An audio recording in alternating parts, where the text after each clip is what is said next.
Evening of conversation, an evening with LGBTQ heroes. My name is Benjamin Coy, and I have the absolute honor of moderating today's panel.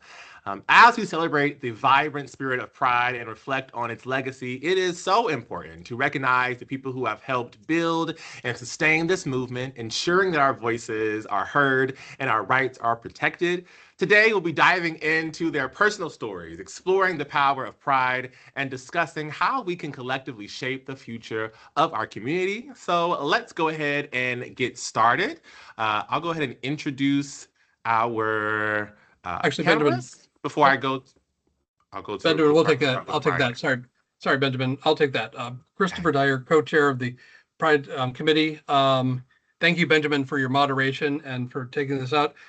Before we get into the panel and the full presentation, I want to invite Ryan Boss, who's the executive director of, and the reason that we're all here, to come up and talk for a few moments about World Pride. Well, thank you very much, Christopher, and welcome everybody for joining us for one of our amazing panels honoring our heroes. And excited that we are in the year of 2025, which is the year that we are hosting World Pride here in Washington, D.C. And excited that we are continuing the build-up to invite millions of people to DC to ensure that our community continues to be visible, that we continue to make our voices heard, and that we continue to provide space for ourselves to have joy and to also celebrate.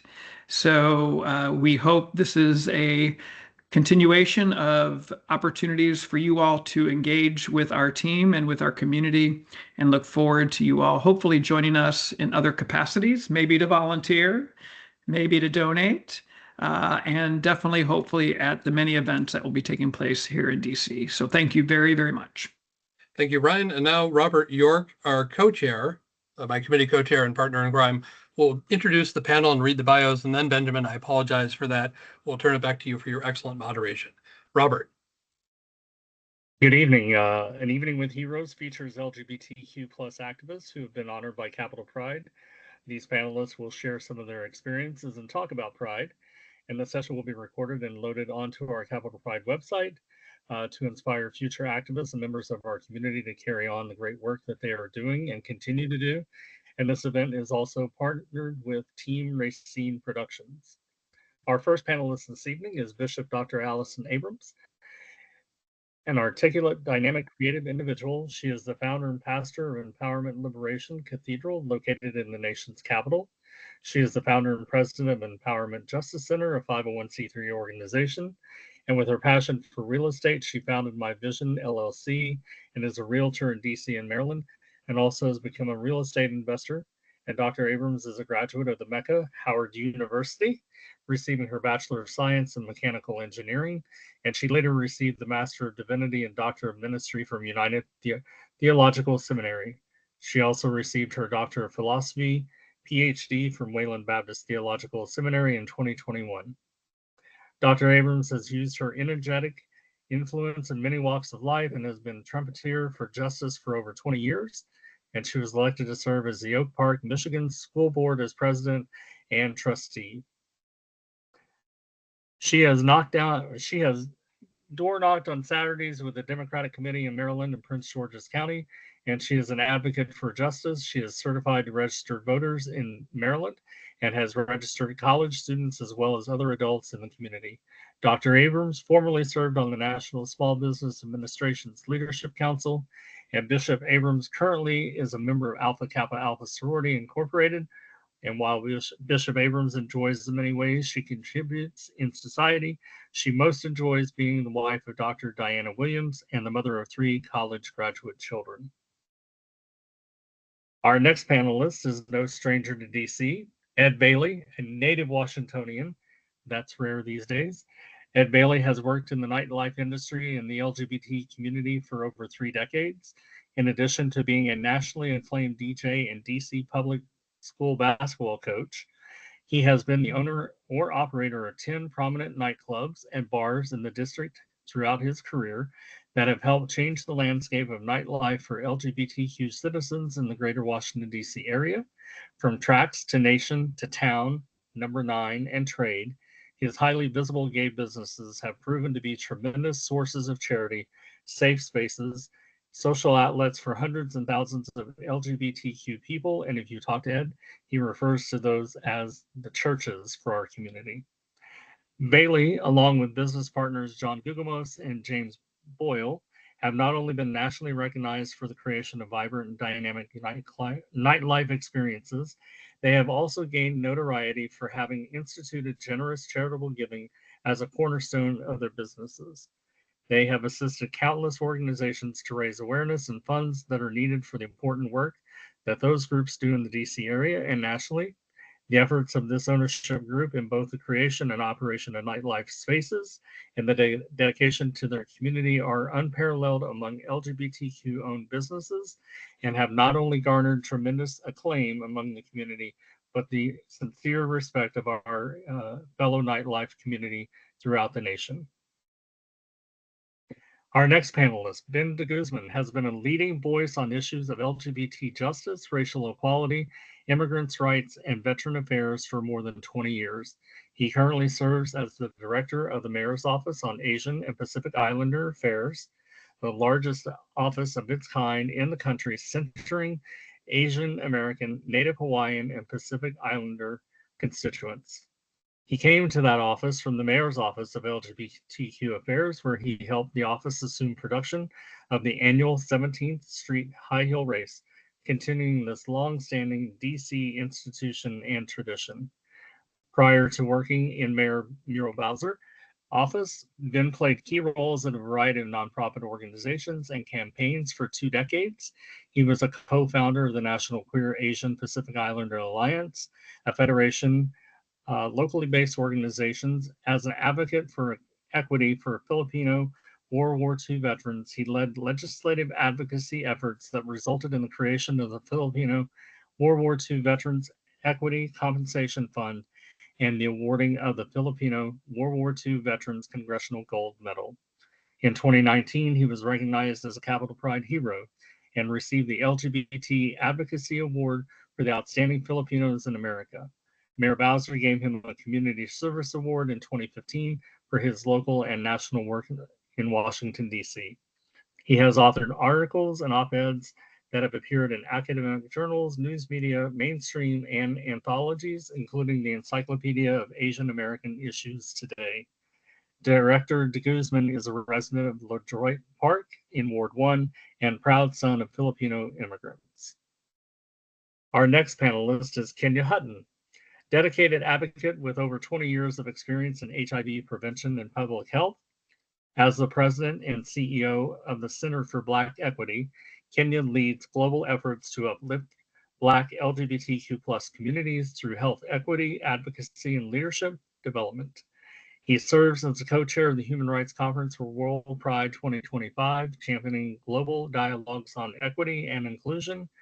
A visionary organizer, Kenya drives initiatives addressing systemic disparities, including access to medications and HIV response strategies. Known for his compassionate leadership, Kenya continues to redefine what it means to lead in a global human rights movement. Our next panelist is Bobbi Elaine Strang, has served the community in a variety of leadership positions, including president of GLAA, the executive board of GLOV, now the DC Anti-Violence Coalition, the board of directors for Metropolitan Community Church, an officer with the Gertrude Stein Democratic Club, now the Stonewall Democrats, a member of the Transgender Day of Remembrance as a co-facilitator of the Center Careers Program of the DC LGBT Center, and as a guitarist with the Music Ministry of Metropolitan Community Services. Professionally, she was the first openly transgender individual to work at the District of Columbia Department of Employment Services, where she provided case management and project empowerment, and now serves as a claims examiner for the Office of Workmen's Compensation. She is grateful to all of the community advocates who came before her and made this possible. And finally, our moderator this evening is Benjamin Coy. He is an award-winning digital strategist a dynamic fashion creative with expertise in content strategy, influence marketing, and brand development. As communications marketing campaign manager for the National LGBTQ Task Force and Action Fund. Benjamin focuses on Black and queer liberation, intersectionality, and LGBTQ plus advocacy. A recognized speaker and thought leader, Benjamin is a co-host and moderator with Team Rayceen Productions, co-host of the Cocktails and Culture podcast, and host of the National LGBTQ Task Force Instagram live series, X is a Queer Issue. Benjamin holds a Bachelor of Arts in Mass Communication from Bethune-Cookman University and a Master of Arts in Strategic Communications from American University. In 2024, Benjamin was added to PR Week's Pride and PR list of 30 inspirational LGBTQ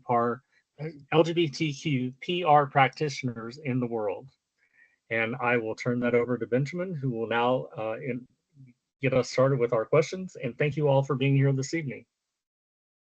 Well, thank you so much for those wonderful introductions. I really, really appreciate it.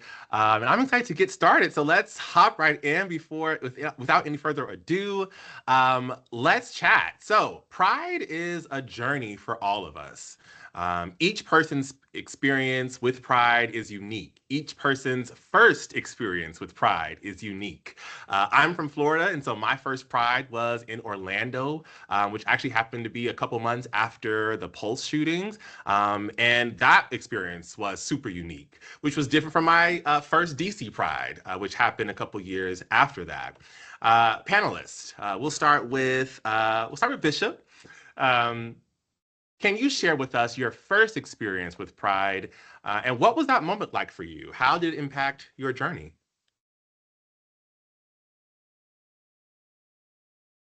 Uh-oh. Uh-oh, I think we're having some more audio issues. So while Bishop Abrams gets her audio together, we'll go next to Bobbi.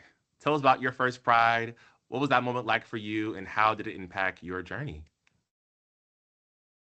Oh no, are you also having audio issues? No Bobby's on way. mute. Oh, Bobbi, mute yourself. Oh no. Bobby, you may have to unmute yourself. The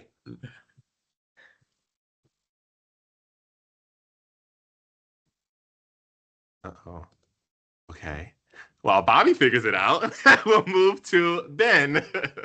Tell us about your first Pride, and what was that moment like for you? So my first Pride actually was in Washington, D.C. I was a grad student, and not unlike many people who come to D.C., I was interning, and I was with a bunch of my straight friends. I had only just been recently out, and so I was a little gaby in my 20s, and just felt like a whole new world was beginning to open up to me. So I was beginning to learn a lot about myself as a queer man, and just seeing the community in ways I hadn't before was just very eye-opening. So I'll leave it there. Oh, well, yes, we'll leave it there. With that, let's go to Ed. How was your first Pride? My first Pride was remarkable. I was born in DC, so my first Pride was in DC. It was in 1983, when it used to be over at the Peachtree Beach area over there, behind, what's the name of that school? I'm not even sure. It was small in comparison to what we know of Pride to be today, but maybe 1,000 people or so. I guess now we're up to 250,000 people on a weekend. So I just happened upon it because back then there wasn't a world where you could know everything every second of your day, and so I knew there were gay people out in the world, but I didn't know where they were, what they were doing. And I just happened to be in the DuPont Circle area one day, and there was all this commotion, and I was like, oh, let me go figure out what this is all about, and stumbled upon it, and So it started my journey of understanding that there was a community and there were people and there was support. And for the most part, actually, literally just knowing there were other gay people in the world, which at that time was kind of unknown to me. You know, back in those days, it's hard to explain that to people today who just don't get that it was very different. It was much more mysterious. So that was my first Pride. Thank you for sharing. Thank you for sharing. Let's go back over to Bishop Abrams. Are we better without audio this time? Fingers crossed. No, I think Bishop is waiting in the Okay. waiting room still. Yeah. All right. Kenya, let's. How was your first Pride? Oh, okay.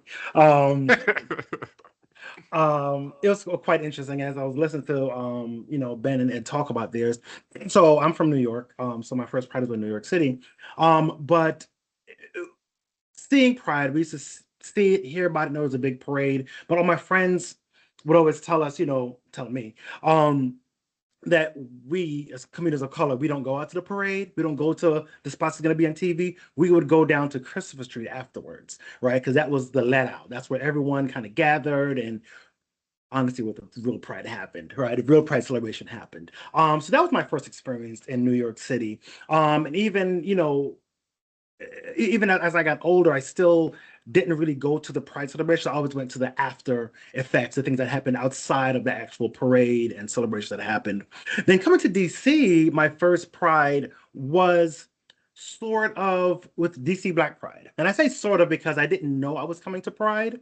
What happened was my gay parent at the time, his lover had came to DC and he wanted to come down to find out where his lover was, right? So he grabbed all of his kids. It was all of us. It was about 4 or 5 of us packed up in a small cream car and drove to DC. And I didn't know what I was coming for. I was just happy to get out of New York.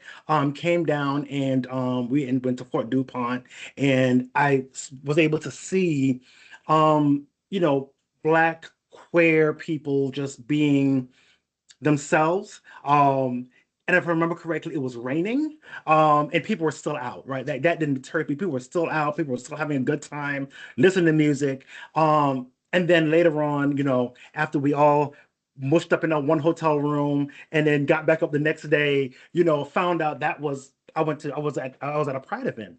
So fast forward a couple of years, unplanned, unprovoked, unrelated, I moved to DC and began working with the organization here that was really did a lot of work with DC Black Pride. And that was actually when I first experienced a Pride celebration in its entirety, right? From the daytime things to the evening things. It wasn't until I moved to DC and was in a workspace for that to happen. Because my previous experience was always in the closet, very secretive, not really, going in the shadows. It wasn't until I was paid to be out and open. Then I showed up at Pride. And I've been here ever since, 20 something years, working with now running DC Black Pride for the past 16 years. What a full arc. What a full arc that is. Thank you, Kenya.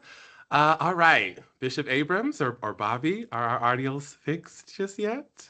All right, Bobbi, let's you look ready. Let's go with Bobbi first. Okay. Or maybe not. There we go.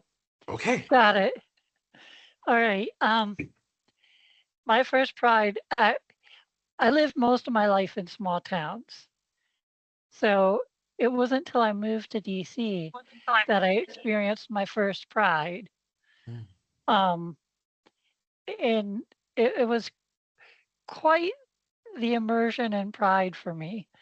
Because one, being from a small town and having hid from who I am most of my life, I don't know if it was a defense mechanism or I'm just naturally oblivious, but I hadn't really, I know I had met many queer people in my lifetime, but it hadn't really registered in my mind. So when I came to DC and experienced Pride for the first time, I was amazed by how many people there are in our community coming from a small town.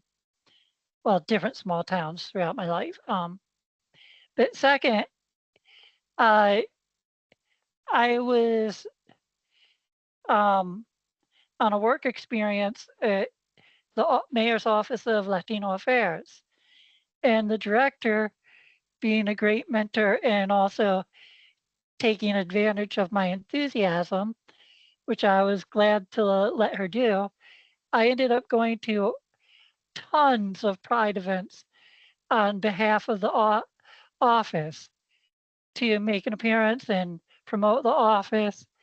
So I met so many people and experienced so much at that first Pride that I experienced in my life.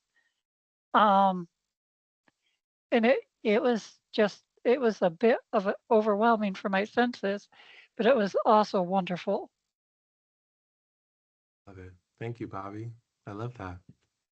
Uh, Bishop Abrams, how about you? Tell us about your first Pride. All What right. was that So like can for you all you? hear me? Yes, we can hear Can you. you hear me? All right. God is faithful.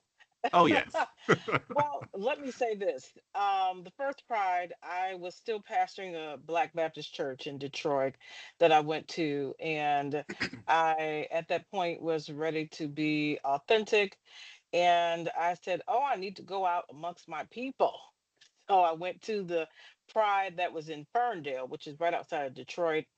And it was I don't know what I was expecting, but it was very lively. And so I think when I really experienced Pride on another level was when I moved back to DC and went to Capitol Pride, and I just felt free, honey. I was spinning and twisting and doing everything. And so I really enjoyed it because people allowed me to be me, and that's what I needed to do. And for so many years, I had not been allowed to do that because of my career. And so I was very happy to be welcomed by all of the wonderful people in DC.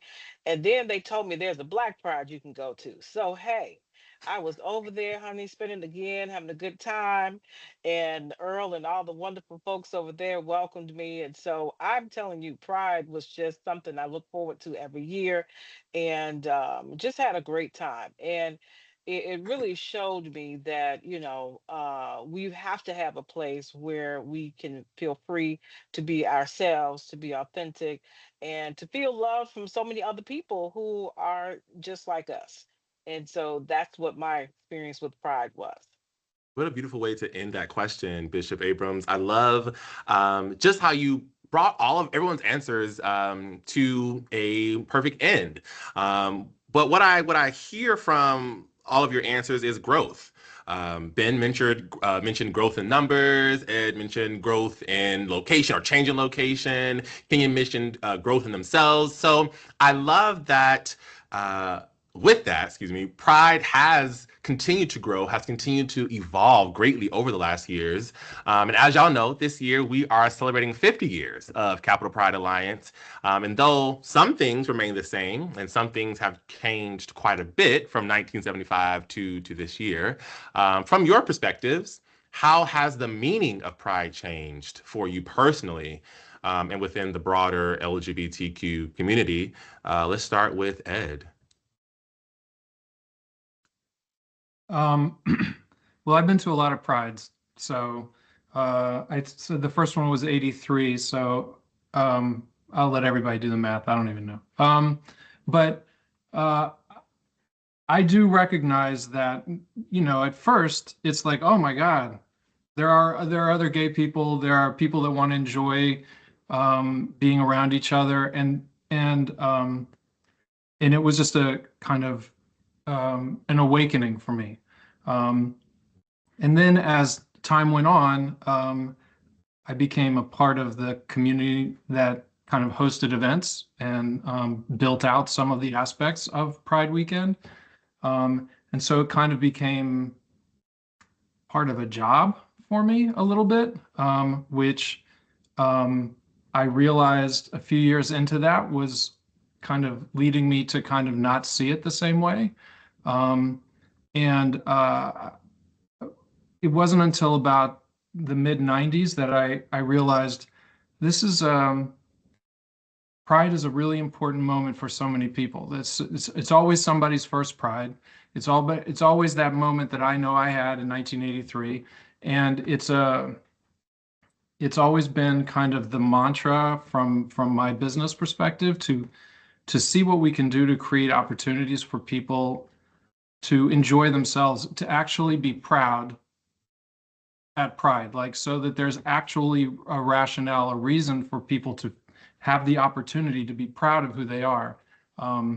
And I'm very happy to have seen Pride in DC kind of go from kind of being an outdoor picnic kind of a thing to being something that has so many more substantial facets to it that give a wider range of people an opportunity to actually be proud of who they are, to actually explore that and be given the option to be in front of their friends and their community and feel really good about who they are.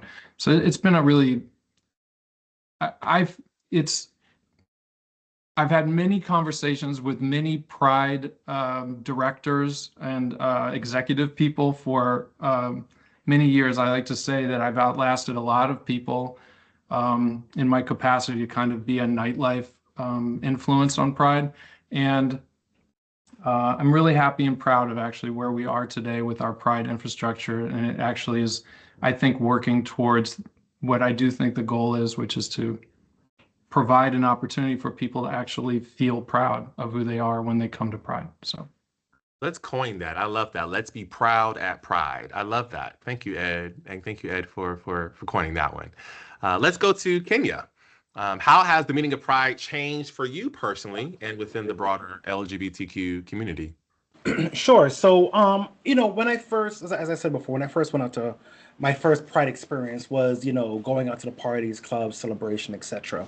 But as I've grown both within the Pride movement and my work, it's changed. And something I want to jump back to that Bishop mentioned is that, we have a number of different prides here in DC. So DC is one of the few places where there's a Pride celebration for everyone, right? Where you can go and feel represented and be your authentic self and don't feel like you have to fit into a certain mold. And I think that's important, right? So as I've grown to learn as Pride is something that doesn't need to be secretive or just parties, I've also learned, to Ed's point, that, for a lot of people, it's their first Pride. And I know a number of people that came out, right, because of Pride, right? So it's more than just a party, it's a community that folks need and have developed, as well as Pride is an act of protest, right? It's a way to show up, be authentic, right? And push back against some of the things, and I could sit here and list like an hour list of things that attack the LGBT community as a whole, right? But Pride is an opportunity for us to be who we are and stand how we are authentically, unapologetically, in our power, right? So for me, Pride has moved from just a celebration to a political movement, right? To a policy influencer, to a safe space for people, not just in DC, but from around the world. Every year at DC Black Pride and Capital Pride, I meet people from around the world, right? That come here because they can't experience Pride in their cities, in their small towns, like Bobbi talked about earlier, right? They come to a place like DC and they have that. And here is where they develop some of the strengths and the understanding that you can celebrate and party and have a great time, right? But also stand in a space of resistance and activism just by showing up in Pride. I'll stop there. Yes, because queer joy is resistance. It is resistance. That's already. They don't want us to be joyful, but we hold on to that. So please, y'all, continue to hold on to your joy. Thank you, Kenya. Let's go to Bobbi. How has the meaning of Pride changed for you personally and throughout the larger LGBTQ community? For me personally, when I first went to Pride, on a certain level, it was mostly for my benefit because I needed it. I needed to know I wasn't the only one. I needed that affirmation. As the years have gone by, even on Pride years, I don't feel like going out, I will go out. And the reason is I know from being in the small towns and Mhm. my life experience, there are many people in our community Ooh. who are not openly who they are because either they can't for personal safety, they're afraid, or they feel all alone. And us showing out for Pride lets those people know they are not alone. And it is okay to be who you are in this world where they're trying to tell us it's not. Mhm. Beautifully said. Thank you, Bobbi. Bishop Abrams, how has the meaning of pride changed for you? Um, it has evolved for me, let me say. Um, Initially, when I first came out and I went to Pride and start going to Pride in DC after I came back to the district, um, it was just about being liberated and just getting the chance to go be free and kind of let your hair down and do the Diana Ross, how you kind of shake your hair. And so, that's kind of what it was about. But being a person of faith and a leader in the faith community, I wanted to know where were the gay Christians. And so, after you get through kind of enjoying the moments, you have to say, where are we? And so I began to, when I started Empowerment Liberation Cathedral, one of the things that I did a lot of was to do the teaching about the erroneous teaching or the miseducation of the Christian, because so many Christians had been miseducated about, being authentic, being gay, LGBT. And so I had to do a lot of teaching on that. And so when I began to look and ask, hey, what's for the people of faith, I was very happy to see that Earl once again had a small service on Sundays. Mm. However, it was nobody there. Every time I went, it was nobody there. I'm like, well, all these gay people that's Christians, you tell me they can't come to a service. And so, I was very excited that time when Earl said to me, well, Bishop, you do the service. I said, okay. I was calling everybody. I said, now y'all know that Pride is here. And I know that y'all are all going to Pride, the parties, and all of that, but I need y'all to come to church. And so there was a very large gathering that year for the service. And Eric does a wonderful job with doing the interfaith service. And so one of the things that's important to me, I like the fact that Ed said proud at Pride. One of the things that's important to me is praise at Pride. We got to praise because, we are not ashamed, and it's not an oxymoron to be gay and Christian. And so I just believe that, yes, while we are having pride and we're protesting and we're doing all of that, we still got to remember who we are at our core. And so, yes, y'all know I talked about shaking your hair, doing the Diana Ross, and I'm coming out and all of that. And we can perform on stage and all of that, but we still got to give God praise as well. Because at the end of the day, for me, whoever you worship, give praise to that entity, because you are here and you are beautiful and you are joyous, and God created you in God's image. And so I just believe it's important that we don't forget that. So I have seen the prides evolve to include the people of faith. And so, you'll see some kind of look in, tip in, or whatever. But at the end of the day, I think it's important to include everybody. And so I love the fact that there are different events and things for everybody now at Pride. And so even at the World Pride, there will be people of faith included. And I'm excited about that. And so, that's what is meaningful to me, because I think it's important that the people of faith have to be authentic and have to be truthful about who they are. And you should not have to hide or be in fear, because I believe that we're loved by our Creator. So thank you so much. I just believe that we got to praise at Pride. I believe we got to protest at Pride, and I believe that we got to be proud at Pride. Yes. Yes. Protest, proud, and praise. I know that's right, Bishop Abrams. All right, Ben, how about you? What was or how has the meaning of pride changed for you personally and within the broader LGBTQ community? Yeah, I think what's underneath this question is the fact that pride can mean so many different things. And just all of the answers that have come before me really bear that out, right? Pride is dynamic, pride is evolutionary, pride is multimodal and means so many different things. What I would say is what's interesting to me is the relationship between pride kind of speaks to the current relationship at the moment between the queer community and our broader community in which we're situated, right? Like with our straight, sisters and brothers and our siblings. So what I mean by that is one particular moment for me actually is not related to pride, but it's to the high heel race. So I started working for the Office of LGBTQ Affairs at a moment when there was a transition in the leadership of who was going to produce what had become a 30-year institution in the community that's really unlike anything else you'll see in the country.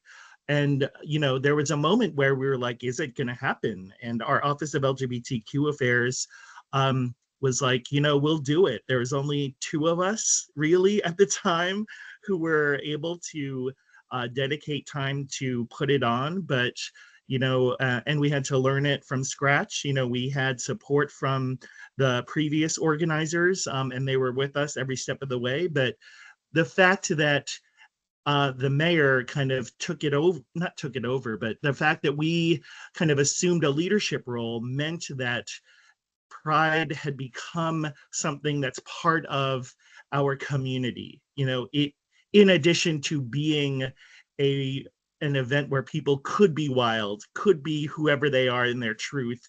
It was something that was supported by the mainstream. It was something that we could use as a platform to provide resources to the general population. So you'll go there now and people can complain about how the fact that there are tables from DC Health there and you can get your COVID vaccine and get information. But to me, it's an indication that maybe we've become victims of our success, and that there's as many straight people there as there are queer people, but it reflects the degree to which the people that have come before us fought for the acceptance that we are now able to enjoy. That's a beautiful way to put it, Ben. I was going to say exactly what you said at the last minute. It really is an example of us walking in the path that has been blazed before us. And so with that, though, which is a great segue to my next question, all of you have made significant contributions to Pride organizing, whether it's in HIV advocacy or trans visibility or making sure we can praise at Pride. Each of you have contributed to what's moving the LGBTQ movement forward, moving Pride forward. What inspired you to get involved in this work? And then what drives your continued passion for this work? I know from myself, work at the task force, understanding that digital organizing is sometimes an uphill battle. And it feels like we are all fighting this huge giant. But I always remind myself of what moves us forward. And for me, it's the youth. That is what's that keeps my passion to move us forward. So I want to pose that question to y'all. What got you started in this work and what drives your continued passion forward? Let's start with Bobbi.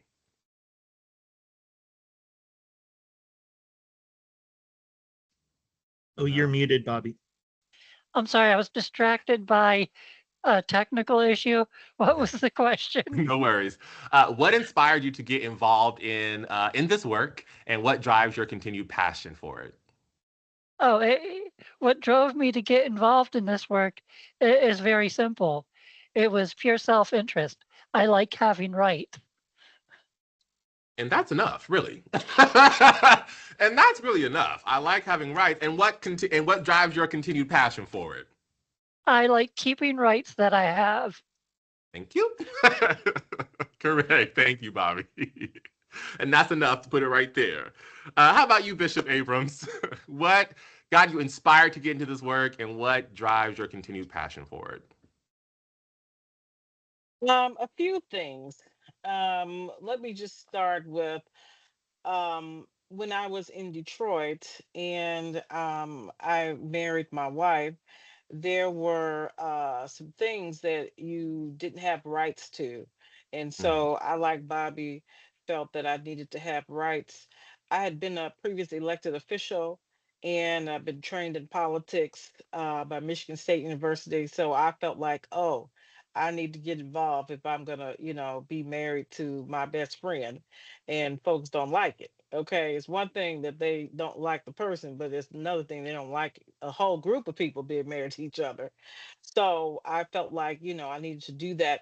But also, I've always been passionate about injustice, injustice that occurs, that happens too often. And I just believe that we have to have some people who are advocates, who will stand up and who will be a trumpeter for justice. And so I've always seen myself as that. And some people say, I'm sure this is Kenya, well, Bishop's kind of short. Well, the short people are usually the ones who are feisty and passionate. Okay. And so that's me. I'm like, no, I ain't taking that. And so, but I believe equality is important. And so we have to fight for equality for all people. And I just, could not sit by and not do anything. Too many people that I cared about, too many people I love have been mistreated. And it was just time to stand up. And so, I wrote articles, did different things online. I love the fact that you're doing digital things. It's important. You don't have to be on the forefront standing with a sign. Me, I like to pick your mhm. line. I like to stand with the sign. I like to go to the state capitol. I've been there too in Maryland, been to the ones in DC, Supreme Court and all of that. But, even if you can just forward something online, you're still participating and being a part of the solution. And so I just believe that it's important that, there are people who are voices, who are not afraid, and who can, kick y'all know what, and, help to open some doors for the people behind us, because we have to realize we're not going to always be here. And so we have to make sure that there are doors open for the people who will come behind us. And I think that's very important. So organizing, yes, y'all can count me in. Y'all call me. I've been to plenty of rallies. I've hosted rallies when I was in Detroit. Be glad to do it. So, hey, I'm the one. The short people are the ones. Y'all know that. Love to hear it. Love to hear it. I love that. I love what you said. Everyone has a job, and it's important for us to all find what that is in this sphere. Some folks are the picket line. Some folks are outside yelling. Some folks are at the rally organizing it. Some folks are behind. Some folks are making sure we're being safe. Some folks are enjoying or making sure that we can have and enjoy our queer joy. So I love that, Bishop. Thank you. Thank you. Thank you for that. Let's go now to Kenya. What has inspired you to get involved in this work and what drives your continued passion for it? Sure. So what got me inspired me to get involved in the Pride work was the same thing got me inspired to get into HIV work. Growing up in Brooklyn, I was just seeing in New York, I was seeing, a lot of my friends dying, right? For reasons that they didn't have to die. And as I started to get older and learn a little bit more about the reasons why, I realized it was injustice, right? It was lack of access, basically because they were queer and they were black, right? So that got me into the work.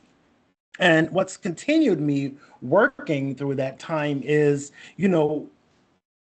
also also understanding that in that work, I'm a strong advocate for making sure that we have space, right? For queer folks, especially queer folks of color. I'm a huge component of that, and continue fighting for that is what has kept me along this work, right? Making sure that we continue fighting for space, because far too many times I get the question of, why do we still have Black Pride, right? Why do we still have this?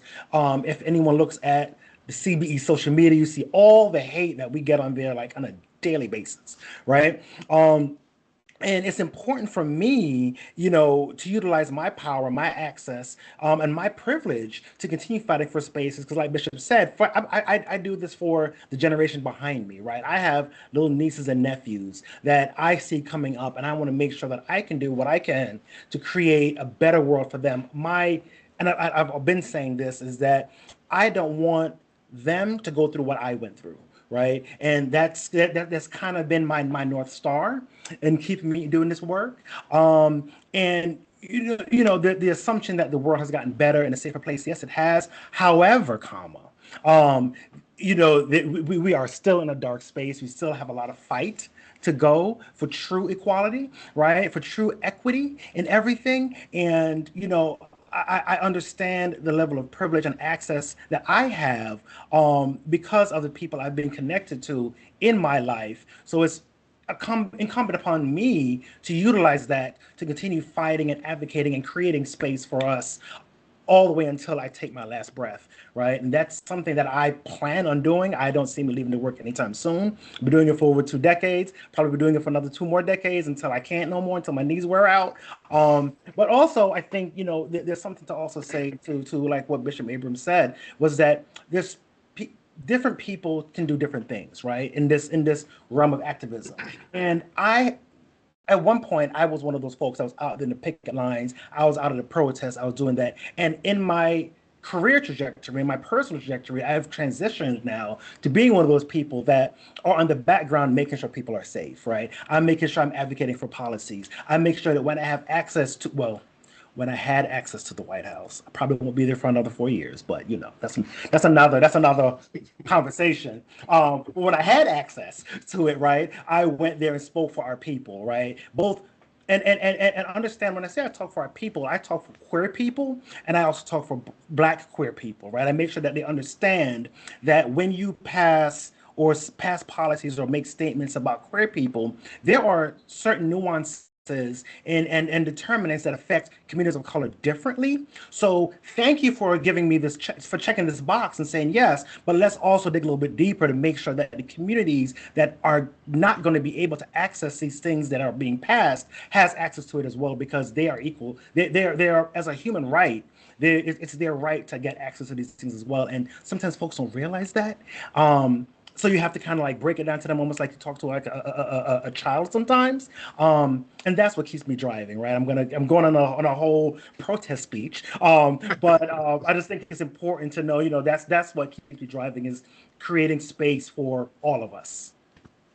Thank you, Kenya. Thank you. And that's important. That's important for there's space to be created, because we need those spaces so that, again, going back to what Ed said earlier, we have the space to be proud at Pride, right? How about you, Ben? Well, I was really taken by what Bishop Abrams said in terms of this kind of sharpened sense of equity and relating it to her identity.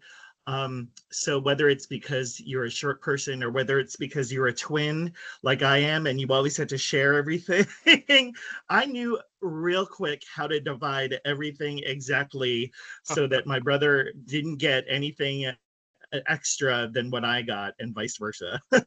So, but I think in all seriousness, it's also related to kind of what Kenya was talking about in terms of not wanting to see other people experience the challenges that you experienced, whether it was being queer and being seen as different, whether it was, being Asian in a community that didn't know why we had rice for breakfast. So it's, being the son of immigrants and having to help your parents navigate a country that they hadn't grown in, and so didn't know how all of the systems worked. So to me, I fight for those who don't know how to fight for themselves or literally don't have the language to fight for themselves, and to see the victories that we're able to get for individuals, even if it's something just as small as being able to shovel somebody out of their snow during, Snowstorm Blair, when they wouldn't be able to otherwise. It's the little W's that keep me going and give me kind of the wherewithal to go on, despite what may happen to us in the next 4 years. That's good. Let me say that. Thank you, Ben. Thank you, Ben. And last but not least, Ed, what about you? What has inspired you to get involved in this work, and what drives your continued passion for it? Well, my work in this world is nightlife stuff. So the same year that I discovered Pride, I discovered nightlife. I discovered a place called Tracks nightclub, which was an unbelievable awakening for me. That people got together and enjoyed who they were in a way that I was taken to Tracks nightclub by some straight friends who, if people on this that are listening went to Tracks, they know that Tracks was this giant behemoth of a warehouse over in Southeast where thousands of people went on a nightly basis. And in the 80s, that there was a lot of partying going on. And all of a sudden I arrived in this nightclub and I'm like, what is this? And I didn't know what it was, and I didn't know what was going on. And I just knew that I loved every minute of the whole experience. People were happy. They were expressing themselves in ways that I came to understand later intellectually was something that nobody was able to do anywhere except in this location, probably. People couldn't be themselves at work or at school or even at home. And so here was this place. And much what Pride is to a lot of people, an experience like Tracks was on a weekly basis for people to be able to congregate with people that were like-minded or that they felt were a reflection of themselves, or people that they could actually meet socially. And at that point, I was like, I don't know what this is, but I just want to be involved in this. I want to be a part of this energy. This feeling was amazing. I remember I went that first night and my straight friends said, okay, you don't want to go over into that room. You want to stay in this room. And I was like, okay. And they said, if you do go in that room, keep your back up against the wall just in case. And I at that point I was like, I didn't even understand what they were trying to say to me, but they were trying to save me from potentially being hit on, I guess. I was so enthralled with the experience of all these people enjoying themselves that I went back every night that week to Tracks, finding that it was closed on some nights, but there was no way to really know that for me. I ended up learning and meeting all kinds of people from all different walks of life that I would have never, ever met in any other way. Learned about a vibrant Black gay community, which I had otherwise no access to, let alone the gay community at all. A giant women's community that I didn't. So just socially, I just was like, oh my God, these are my people. This is my thing. So a few years later, I started working there. And at first I was just a young guy working at a nightclub trying to make parties happen and give everybody a chance to hoot and holler. But I eventually came to understand how important it was. Like I came to understand what a place like that could mean. And not just from people being able to get together and congregate, but this was a safe space for most people. It was maybe people's only safe space. And not just that, but the place to organize, a place to get together, a place to fundraise, a place to network, a place to learn about, the outreach that Ben was talking about. This was one of the only places that would happen at that time. And, we had tables on a weekly basis of some kind. We were just coming out of the AIDS crisis at that time. And this was an important location, that club. And then, I came to be a part of the team that run and operated Tracks. And then I moved on to many other locations. And so over the years, people come to me. It's the most remarkable part of my life is people come to me and say, I met my husband, I met my wife, I met all the friends I have at one of your locations, at one of your events. I learned who I was. Your club saved me.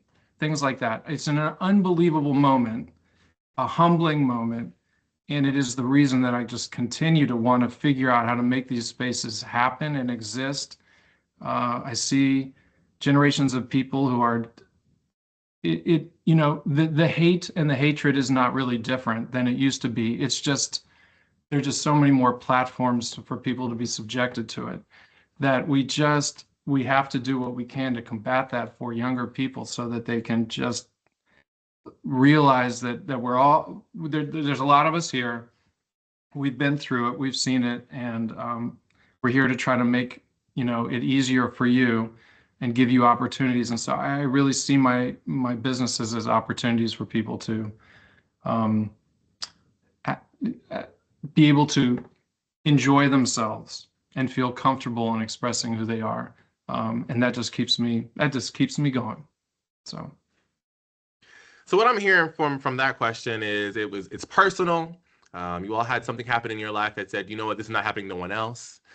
You found belonging, you found community. Ed mentioned that he found his family, he found his chosen people at tracks, which I've heard so much about. I'm kind of jealous that I never had the opportunity to try it. And then trailblazing, blazing trails so that it's making it easier for folks to come after you. So thank y'all for those answers. Now looking back on your work and the community building that you've done, what accomplishment or what moment are you most proud of? Let's start with Kenya. What accomplishment or moment are you most proud of? Yikes. A long time. I think one of the things I would like to acknowledge as an accomplishment is the revitalization of DC Black Pride. There was a time in DC Black Pride, it was going through some struggles, right? The attendance went down. There were competitive prides popping up on the same weekend. And it is around that time that I started really realizing what was going on, and really getting more hands-on involved in the Pride movement. And to see where it was when I got involved as a mere board member, right? Just figuring out what was going on to where we are now is something I would like to, and it wasn't just me. It's a team of us. It's people like, people on the call that donate, that I won't say their name because every year when they do, they tell me don't say their name, but I see their name. All right, it's people like Bishop. It's all the people that come together that's really supported DC Black Pride and really came together to really bring it back to the glory that it deserves to be. So I think that's an accomplishment I would like to say, as well as growing DC Black Pride to a space. Well, I'm gonna have one more after this too, and I'm done, I promise. But growing DC Black into a space that really represents the breadth of the community, right? Really have worked hard as a community. We really worked hard to make sure there's space for the young folks, seniors, women, trans men. Make sure that when you came into that DC Black Pride weekend, no matter where you are on the age spectrum, the gender spectrum, there's a space here for you. And in that, making folks understand that Black Pride is not only Black people can go to, right? Anybody can come to DC Black Pride. We don't turn anybody away. We want everybody to come, everyone to come, have a good time, hang out with us, party with us. As Black folk, we love sharing our culture, right? So we love you coming into our space and seeing us and enjoying us and partying with us and truly just feeling the love that you feel in a Black Pride space, right? That's something I'm proud of, and how that has grown over the years of my involvement. And also taking DC Black Pride to a space where we work hand in hand with other prides, right? Like we work hand in hand with Latinx Pride, we work hand in hand with Capital Pride. I'm one of the co-chairs of the Human Rights Conference for World Pride, right? I harass Ryan all the time, right? And Ryan has not shut me down yet, right? So I think we've gotten to a great space that I'm very proud to see where Black Pride has expanded and become a true space for the queer community here in DC. Thank you, Kenya. And thank you for facilitating that growth. It's been beautiful to see and experience it myself. Ed, what are you most proud of, or what accomplishment or moment are you most proud of? Well, let me say first, in the very early 90s, when I first learned that there was a Black Pride, I said, okay, where's that? Because that's going to be a more fun Pride to go to. So I was like, so I started in the 90s going to Black Pride just to kind of, it was a place where I wasn't actually working. So I was actually able to kind of have fun. And if you haven't experienced Black Pride, anybody that's listening, it is worth experiencing. It is people who are expressing complete and honest joy. Sometimes some of which is maybe not something you're going to see at some other prides in the same way. You're going to see a lot of corporations at a lot of other prides, and maybe you're going to see some real joy at Black Pride. So anyways, thank you to Kenya for keeping that going. I've done a lot of things, and I've had a lot of proud moments of creating a lot of things for the community. And I will say that maybe the thing that feels like an achievement is somehow representing kind of the nightlife world in a way that I think maybe sometimes people in my industry have a reputation of being a little shady, a little slimy, maybe a little like in it for themselves. And I feel like I've carved out an opportunity for people to realize that that's not who we all are in that world, and that I've tried really hard to figure out how to be significantly involved in the positive aspects of building community and helping facilitate the opportunities for our entire community to kind of grow, and being involved in as many different aspects of Pride as I can be, including somehow how Ryan roped me into being a part of the nightlife committee for World Pride in general. And I'm actually, that's starting to shape up in a way that I'm hoping that can be an incredibly proud moment for me. And working on things, and what that has the potential to be in a few months is very exciting. So thank you. Bishop, what accomplishment or moment are you most proud of? Bishop Abrams. Let me say, I don't have anything that I'm called that I can harass Ryan about. He hasn't, I got all these folks harassing Ryan. But accomplishments, let me say, one of the first things is when I was Capital Pride Hero in 2016. That was very meaningful for me because I had come off of being outcast, being mistreated, being demonized and talked about by the entire community. Because some of you may not know, some of you do know, when I came out, it was a international story because I was a bishop that married a bishop. And so it was on the front of the newspapers, it was on Ebony, all those types of magazines, and people talked about it on the radio show. And so I was coming off of being demonized and, being outcast and put out of many places. So, when I was named that, which I had started my church 2 years prior to that, that was very meaningful for me. It was a major accomplishment because I felt like somebody saw me. And Mhm. so, I'll always have love for Bernie, for Ryan and Ashley. I love those guys, really do. And, to know that somebody thought enough of my work to honor me was very meaningful. And so I still harass Ryan today. He knows that, and Ashley. And so I also received a stole from the LGBT task force, and as a traveling stole.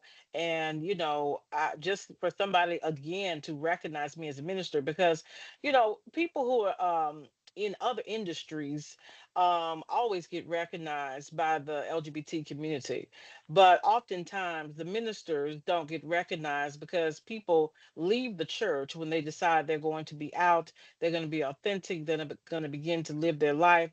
And so, you leave the church and then you forget about the ministers. And there's still some ministers who are LGBT And I think who deserved to be recognized. And so I was just blessed to be recognized by them. They told my story about my ministry in Detroit, and then coming and starting a church, Empowerment Liberation Cathedral in Maryland, DC area. And so, I was just very blessed. And the last thing was to be able to, at Black Pride, to have the service that people talked about for years. They talked about, Bishop, that's the most people we've ever had. I mean, it was funny. And y'all go back and tell Earl about it, because that's my friend too. I love him. Earl got to the door because he, thought he was going to come in a little bit late and still get him a seat. He got to the door. It wasn't a seat there for him. It was so many people there that Sunday for Black Pride worship. And so that was a great accomplishment to me, because Earl said, hey, you keep talking about it, I'm gonna give it to you, let you do it. I said, okay. And so we got the people there. The different churches had their different ministries to come. The pastors were there, overseers, bishops were there, even the congregations were there. And it was 9 o'clock in the morning. Y'all know we ain't rolling out to bed at 9 o'clock, but it was 9 o'clock in the morning. And so that was a true blessing, and people had a great time, and then they were able to go back to their own church and be able to give their offering over there, because y'all know the pastors are serious about that offering. So we had a great time that day. And I also was honored by Black Pride. I was so excited to receive that honor. And so those are my accomplishments. To also be able to stand up for some of the policies that we have asked for and fought for, have been very important as well. But to be honored by the different organizations, those have been very meaningful for me. And so I know you said one, but Kenya started us out with three, Benjamin. Okay, so I just followed suit. Okay, so again, blame Kenyan if you want to go and blame somebody. Okay. Listen, that is totally fine. Y'all are some LGBTQ heroes. You have an abundance of accomplishments. I'm okay. It's all right. With that, let's go to Ben. Tell me about your accomplishments or a moment that you're most proud of. You're muted.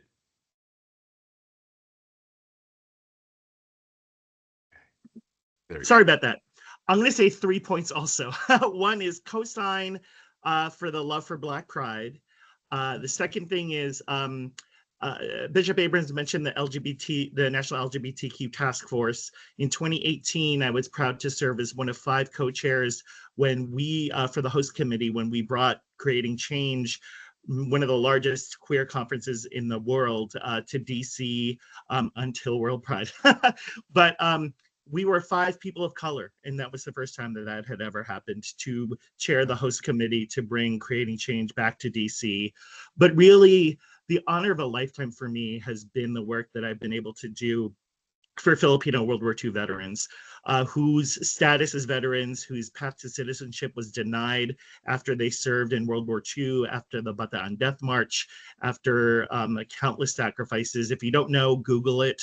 But to do so as a gay man, I remember I had met a hero of mine who was a multi-star general, retired from the army, who did his own service, whose father served in Bataan. But he asked me, because I told him my brother, who is on the call right now, served, who was in the Navy. And he said, well, why didn't you serve in the Navy? This was right around the time when Don't Ask, Don't Tell was about to be repealed.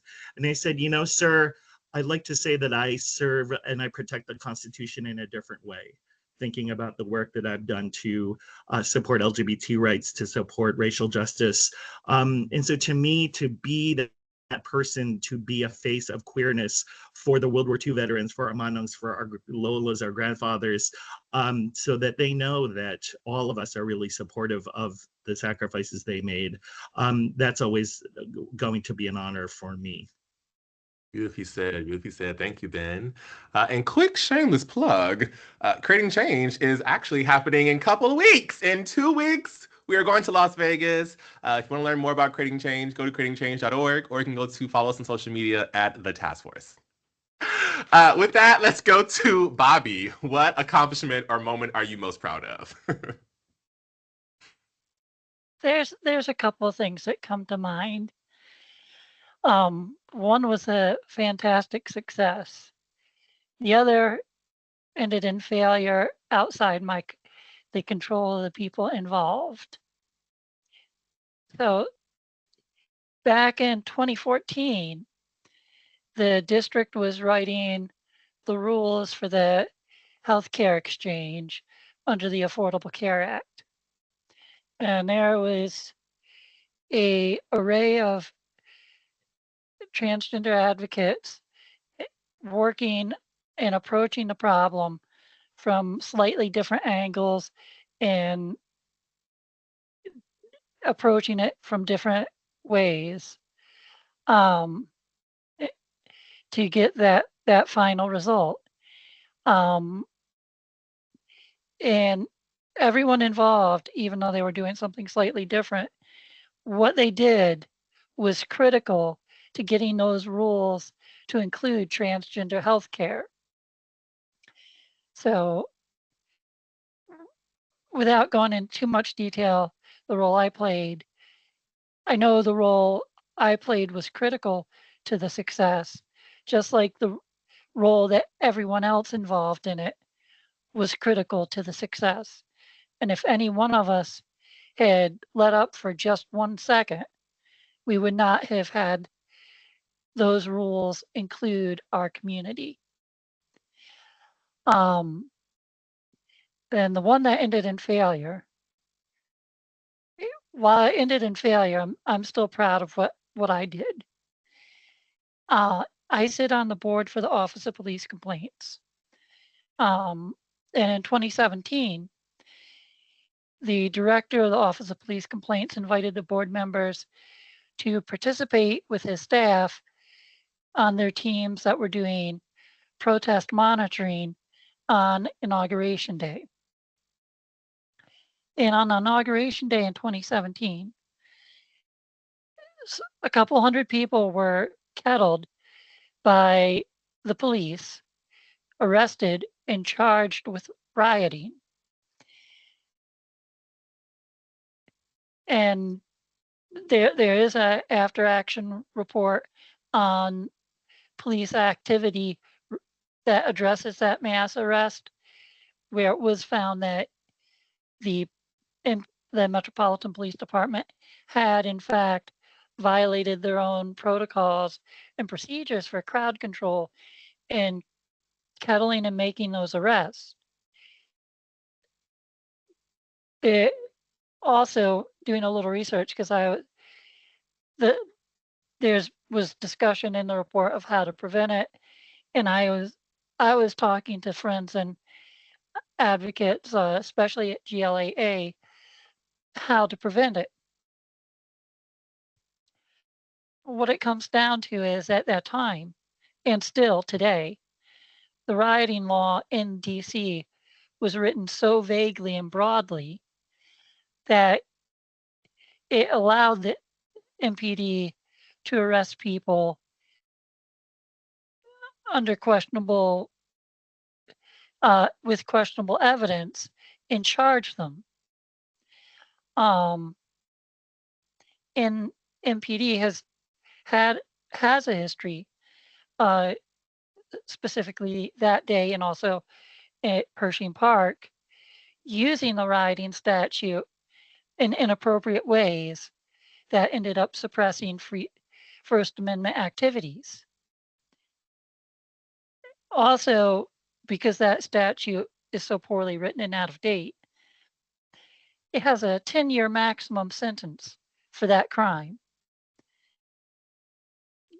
And just to share, the next highest penalty for rioting is in the state of Alabama, and it's 3 years. And we were able, through advocacy with the and working with some other groups interested in the same issue, through meeting with the Judiciary Committee, staff, and the Criminal Code Revision Commission, get them to change the language of that statute to make it more specific and more exacting in how someone could be charged with rioting, and also to make the penalty more in line with the rest of the country. And it was included in the package of the criminal code revision initially.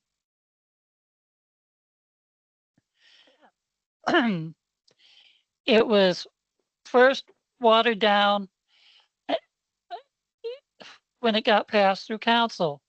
But then when it went to Congress for the review period, there was a lot of misinformation and deception to propagandize opposing it when there had been lots of effort and research and years of effort put into that revision to make our criminal code more modern and in line with the rest of the country, and to improve the language of the criminal statutes so it would be easier to, if someone was charged, because the rules for the evidence would be clear to get the conviction. But that was killed by Congress and signed by the president at the time, which was Joe Biden, which was it was a disappointment. But sometimes that propaganda and the lies and the misinformation take on a life of their own. It doesn't change what the facts are, but it can lead to us not succeeding where we should have. Beautifully said, Bobbi. Thank you. Thank you. What are some beautiful accomplishments and moments? So thank y'all for sharing all of those, and thank you for the work you did to make those, to push those forward. So thank you for that. All of you are certainly leaders in every realm, actual leaders, and so you all understand that leadership is critical in any movement. What advice would you give to future leaders who want to carry forward the mission of Pride and LGBTQ advocacy? Bishop Abrams, let's start with you. What advice would you give to future leaders? One thing I would definitely make sure I tell them to remember is that you are somebody. I preached that sermon numerous times. I heard Jesse Jackson when I was growing up. Reverend Jesse Jackson always talk about I am somebody. And so I've told those who are in the LGBT community who have been in my congregation, have heard me preach. I'm gonna do a shameless plug. Y'all need to hear some of my sermons. They're all on Facebook and YouTube. But you have to know that you are somebody, no matter what other people say. You do have to know that you are somebody. And then you have to be a voice. You have to stand up for what is right, because if you don't, then who will? And so it's always important to let things start with you. And so I believe that we have to do more. You know, we like to sit around and complain, but if you complaining, like Vice President Kamala Harris said, her mother always said, you know, don't stand around talking about something. You need to be the change. You need to be the one who's going to do something. So we do have to, be ready to be the advocate for whatever it is that we're hoping to see change, and be a fighter for justice. You know, justice is important. Equality is important. You know, I don't know why we have to continue to fight. We seem like we fight in the same fight, but until things change and people really change, we have to continue the fight. So, pick up the mantle and realize the importance of policies and laws that are written on your behalf, and get engaged. I think I would tell the young leaders, please get engaged, because time of sitting by on the sideline has passed. If you graduated from high school, it's time to get engaged, get involved. And so that's the mother side of me. Okay, I'm in my 50s now. Okay, and we need to bring up the next generation, so it's time to get engaged. And we cannot be afraid. And I appreciate those who realize that we have nothing to lose but our chains. And so, hey, let's go out there, let's make it happen. And God is with you, or whatever spirit you believe in is with you. And so let's do this. And so that's what I would tell them. But know that you are somebody. Don't let anybody tell you that you're not, and you were created with a purpose and a plan. Don't let anybody tell you you were not, and there is destiny in you. So let's prepare to walk in your destiny. Yeah, there is destiny in you. I'm taking that one home. Thank you, Bishop Abrams. Ben, how about you? What advice would you give to future leaders? I always feel like I'm following Bishop Abrams. Give flowers to people while you can. That includes yourself. You know, you got to take care of yourself. That is one thing that I have learned this past year. But also, give flowers to others while you can. I just recently lost a dear friend of mine. And so it reminds me that we need to make sure that, we're reaching out to our loved ones, that we recognize who is important in our lives, who helped us get where they are, who helped us get who we are, where we are. And so whether it's your ancestors, whether it's your mentors, whether it's the people that you're bringing up and behind you, show people that you love them, because love is justice, is what justice is what love looks like in public. Is that what Cornel West said? Anyway. Thank you. Beautiful, beautiful. Bobbi, what advice would you give to future leaders? There's a lot that we need to advocate for. There's going to be a lot happening starting January 20th. We can't fight every battle. We can't win every battle on the policy front. So when I say fight, I mean advocate. Whatever, however we do that, because there are so many different ways to advocate for what we believe in and what we feel is right. So first, it's going to be critical to strategically pick your battles. Second, be bold. Those who would take our rights are counting on us to be afraid, for they are counting on us to despair. We cannot be afraid or give in to despair. There is too much on the line right now. And third, I have a book recommendation. Let me adjust my camera effects real quick. Okay. A book recommendation on tyranny. It's lessons learned in recent history and dealing with authoritarianism and how we can advocate and move forward. And it doesn't sugarcoat. We can win some of these policy and legal battles through advocacy, through electoral process, through protesting, whatever form that takes for a person, because there are different avenues, including, well, everyone here has approached our rights from a different point of view and a different paradigm, and they're all important ways to do this work. So that is my advice to future leaders. This is not the time to be afraid. While there's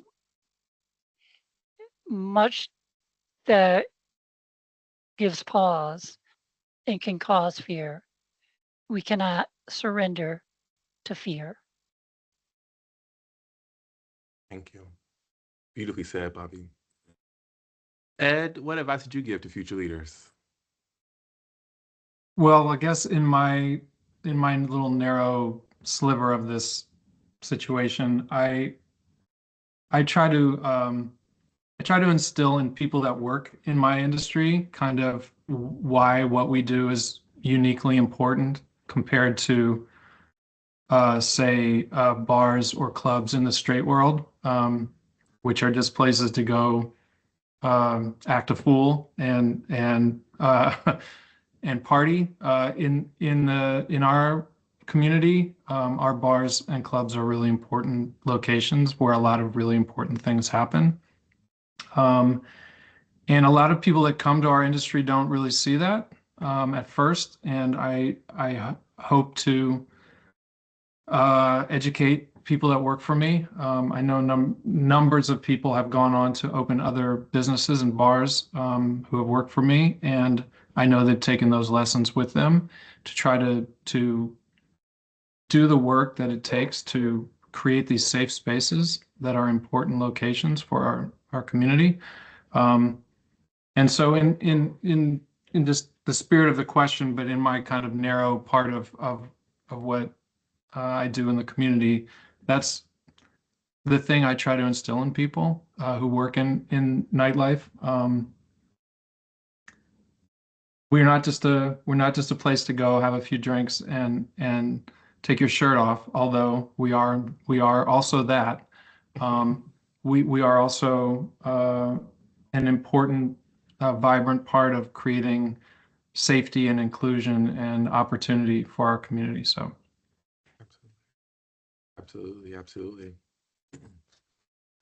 Kenya, what advice would you give to future leaders?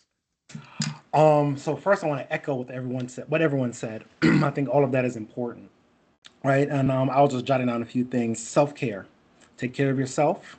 If you can't take care of yourself, I hate to quote RuPaul, but if you can't love yourself, how are you gonna love somebody else, right? If your cup is empty, you can't point to somebody else. So take care of yourself.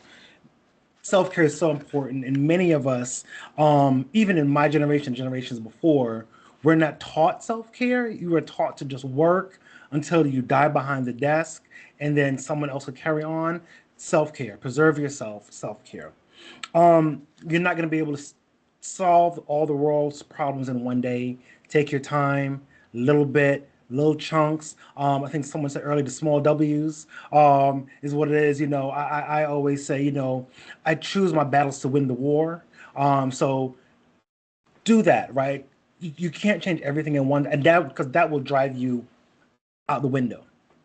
Take your time, build a trajectory, and surround yourself with people that are smarter than you. That's something that Earl talks about all the time. That wasn't even on my list, but I just thought about it as I said that. Don't forget to enjoy life while you're doing this work. Sometimes the work can consume you. Make sure you are continuing to enjoy life. Be a bridge for generations and people. Sometimes our strongest work is when we connect communities and connect people, and you really marvel when you see the magic that when you connect two people that may not work together, and see what flourishes. So be that connector as a leader. Know when to step away, right? Don't get into this work because you want to be online, you want to be in movies, you want the glitz, the glamour. Don't get into it because of your passion. And when the passion isn't there, when you don't have that drive, know when to step away, because you staying in that space is blocking the movement from moving forward. Know when to step away. Know when my heart's not in it anymore. I'm going to step away. Let me hand the reins to someone else. And my last one is, don't base your accomplishments on someone else's success. Don't look at what this person done and be like, oh, I didn't do that, I'm not doing good. They did what they did. Take gratitude and be happy and celebrate what you do as well. That was my little list I was jotting down as everyone was talking. And that's what I have. Thank you, Kenya. So as a reminder, folks, remind yourself that you are somebody. Give your flowers while you can. Strategically pick your battles. Be bold. Know your why. Remember that self-care is important. You can't solve everything at once. Enjoy life. Know when to step away, and don't compare yourself to others. That's some great advice, y'all. Thank you so much for sharing all of that. Now, our world is constantly changing, but it's important to understand that hope fuels progress. Hope is what's going to push us forward. So my last question to our panelists as we wrap up, what gives you hope for the future of the LGBTQ plus movement? Let's kick it off with Bobbi. What gives you hope?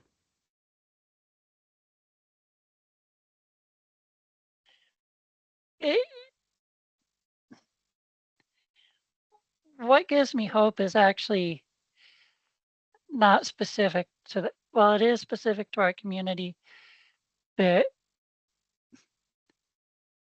it's we're facing an uncertain future right now. Um, and it seems that those who are consumed with hate are everywhere. The thing that gave me hope, and it's hope for all of us, in the 2 weeks after the election, on two separate occasions, in two separate contexts, um, outside of my presence and in the presence of straight cisgender men that are my circle of friends, I was attacked for my transness. And not only did they stand up for me, they ended relationships they had with people uh, that I'm not sure if they were, I know they were closer than acquaintance, but I don't know if how good a friend, but they were friends. And for a, a large number of years, they ended those relationships over it.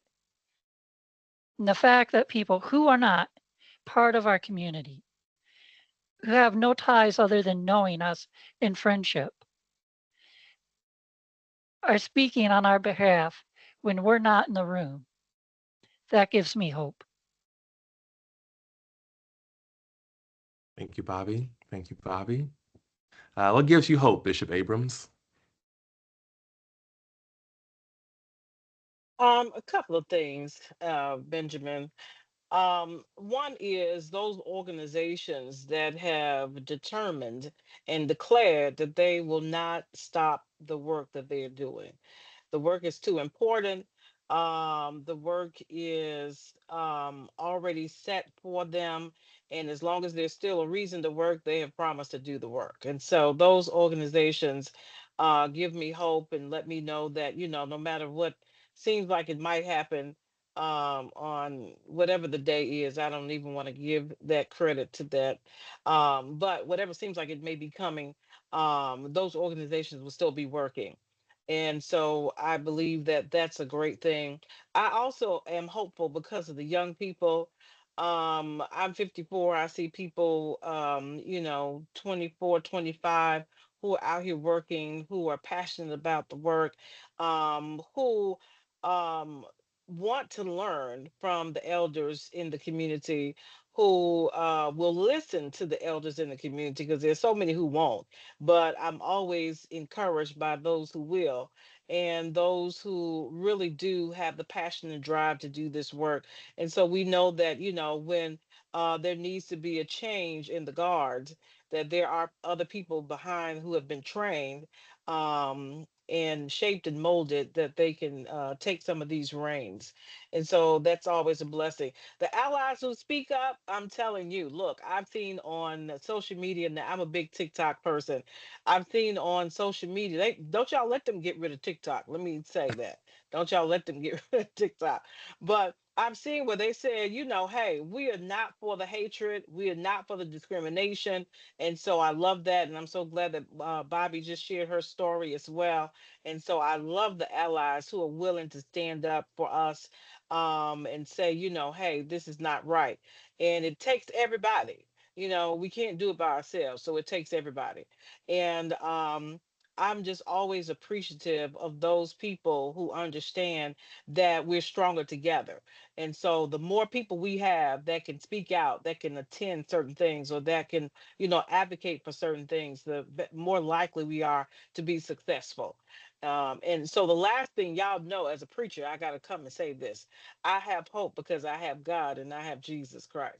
Oh, Okay, yeah. but I know God is on our side and God has got us. And so God ain't left the LGBT folks. Okay, let me say, make sure I say that. And so God is with all of us. And I believe that as long as we have God, then we can have hope. And so, I believe we are hopeful people today. And I believe that no matter who's on Pennsylvania Avenue, whoever is in heaven, that's where we get our strength from. And so I just wanted to say that today. Thank you, Benjamin. Thank you. Thank you, Bishop. Kenya, what gives you hope? So like Bishop, I have a few things. And what Bishop and Bobbi said actually really rings true. Seeing folks that don't look like me, that don't identify as me, speak up for me especially when I'm not in the room, and I find out, oh, you really cut off your friend because they did X, Y, and Z. Oh, you spoke up about that gives me hope. All right. And it's I think those people not only are allies, I call them accomplices, right? Because they are with me for the fight. They are with me to cause good trouble when we need to get good trouble, and they don't look like me. That gives me a level of hope. I'm like, okay, it's not over, right? Looking back at history, right, and seeing, the LGBTQ community has always been ostracized and always faced opposition, but our resilience, and our resilience shows that we have consistently always overcame, showed up more and more and more. The more they put pressure, the more we put pressure back, right? The more we show up more, right? Gives me hope. And I feel we're going to be under a lot of pressure. And I can't wait to see the pressure that we're going to push back, because I know our community is not going to go down quietly. I know, and I am here for it. I'm gonna knock on Bishop Abrams. I'll be like, come on, bring in them picket signs. It's time to go, right? Because the pressure is gonna be real. And that is what gives me hope, knowing that we've been down some of these roads before and we didn't crumble. We're still here. And because of the resilience of the people before us, overcoming what they did allows us to be able to sit here and not only do what we do, but sit on calls like this and talk about the work that we do. It's because of that. And that's what gives me hope for the future. Thank you, Kenya. Thank you. Ben, what gives you hope for the future of the LGBTQ movement? You're on mute. No. Something went out with your audio. I don't know. Can you hear me now? You're Okay. good now. Something very simple and something that somebody has already said. Queer joy is resistance. Right. Thank you, Ben. Thank you, Benjamin. And Ed, what gives you hope? I think that I'm very fortunate to work in an arena where I interact with a lot of young people.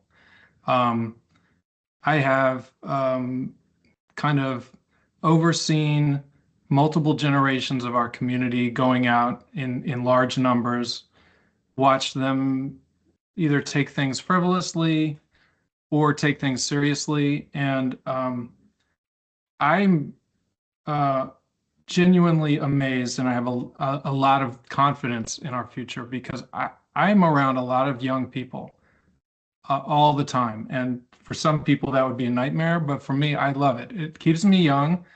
I'm not the young person I once was doing this.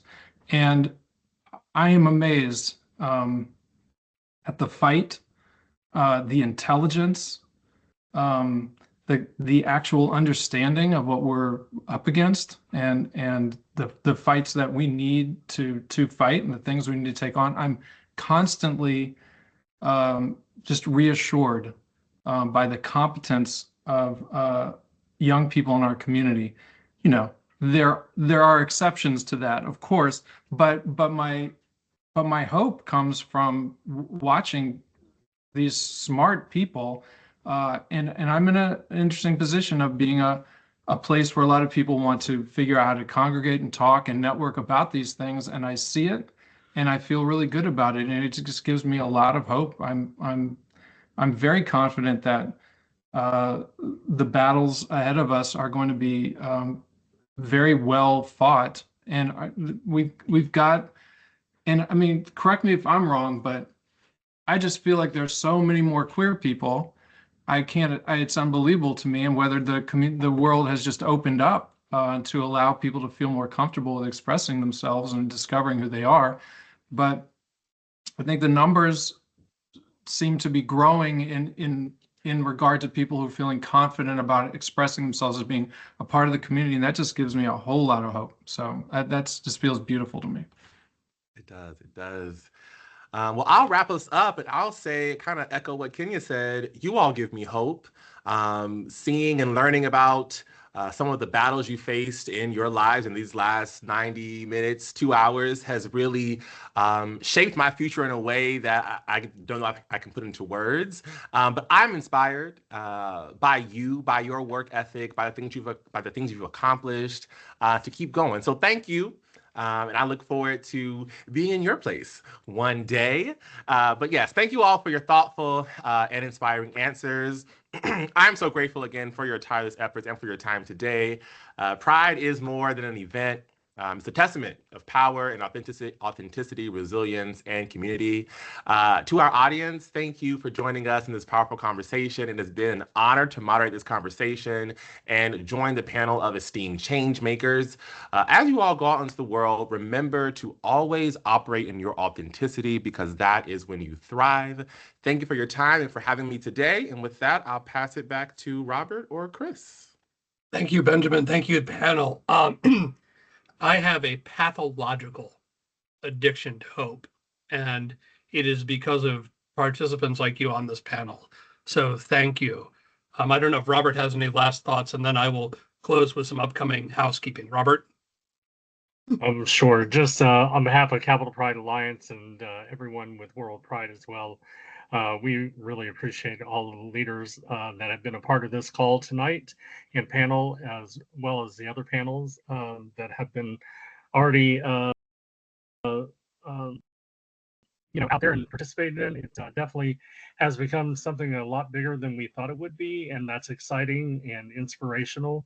And like all of you have said, there's so much important work that will still lie ahead of us.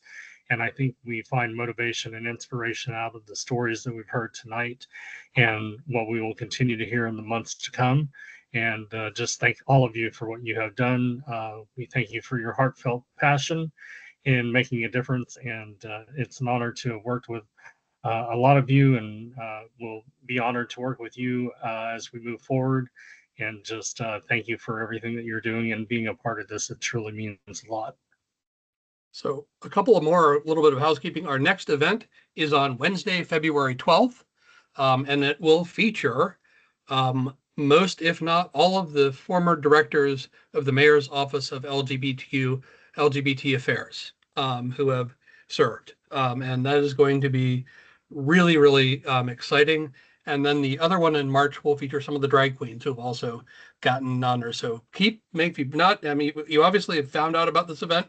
So we hope that we see you at future events. Also, in the coming weeks, you will see a nomination call for nominations go out for Capital Pride Heroes. We hope that you take advantage and participate and nominate someone so that we can add future speakers to these series as it continues. I need to thank Team Rayceen Productions for their work, and Benjamin again for moderating. They have been an invaluable partner in getting this event and these events going. And here's some information about them. And finally, that is it. Thank you all for your participation.